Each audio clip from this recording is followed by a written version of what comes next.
All right, ladies and gentlemen, I'm working on the ramp truck today, trying to get my mount for my winch all figured out.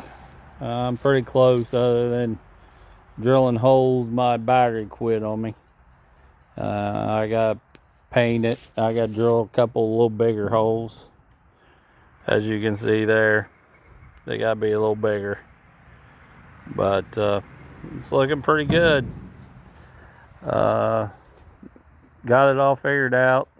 I got to mount it down and then probably stick it in the hole with these two mounts, and then bolt this down so I can unbolt this or unbolt this, whatever I want to do. So that's what's going on today. There's always something going on between me and John, but I'll catch you later. Bye.